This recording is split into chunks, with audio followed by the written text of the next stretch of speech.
Le choix de Lot.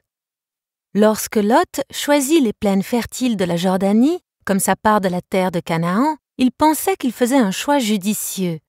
Il avait vu au loin les grandes villes de la plaine, appelées Sodome et Gomorrhe. Il savait que dans ces villes, il pourrait vendre les moutons et les vaches de ses troupeaux et s'enrichir d'argent et d'or. Alors, il partit vers Sodome. Au fil du temps, il dressa ses tentes de plus en plus près des remparts de la ville, et enfin, il déménagea avec sa famille à l'intérieur de la ville.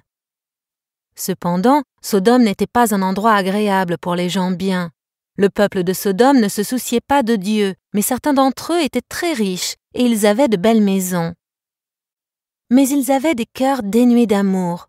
Les hommes de Sodome étaient méchants et des grands pécheurs aux yeux de Dieu.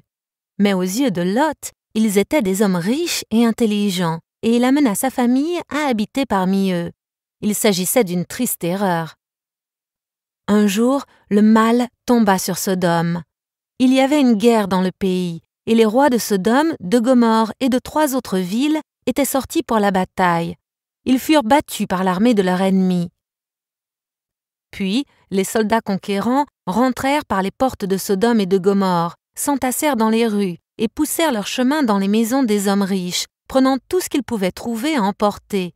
Ils emmenèrent les gens et en firent des esclaves. Lot, sa femme et ses enfants furent emmenés avec les autres. Un des hommes capturés s'échappa et s'enfuit à travers le pays vers l'endroit proche d'Hébron où Abraham vivait. Il raconta la bataille et ce qui était arrivé à Lot. Quand Abraham apprit la situation de Lot, il prit 318 serviteurs et avec quelques amis se précipita à la poursuite des captifs. Après une longue et difficile marche à travers le pays, ils tombèrent sur le camp de l'ennemi dans le nord de Canaan, appelé Dan. C'était la nuit et les ennemis sans méfiance étaient endormis. Abraham et ses hommes se précipitèrent sur eux et leur firent peur.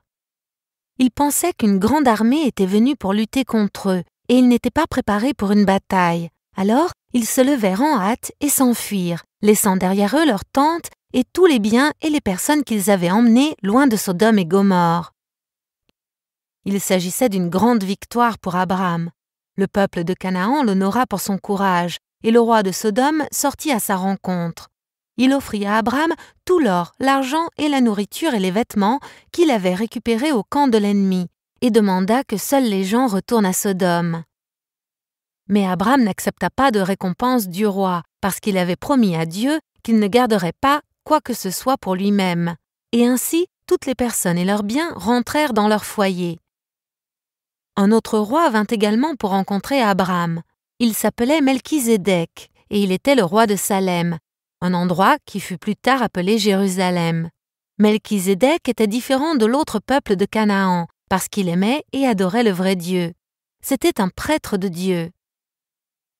Quand ce roi rencontra Abraham, il lui apporta de la nourriture, et puis il demanda à Dieu de bénir Abraham. Il remercia également Dieu pour avoir donné à Abraham une telle grande victoire. Parce que Melchizedek était un prêtre du vrai Dieu, Abraham lui donna 1/10 de tous les biens qu'il avait pris du camp de l'ennemi. Après cette expérience, Lot prit sa femme et ses enfants et retourna vivre à Sodome. Mais Abraham rentra à sa tente maison tranquille, sous les chênes, près d'Hébron. Fin.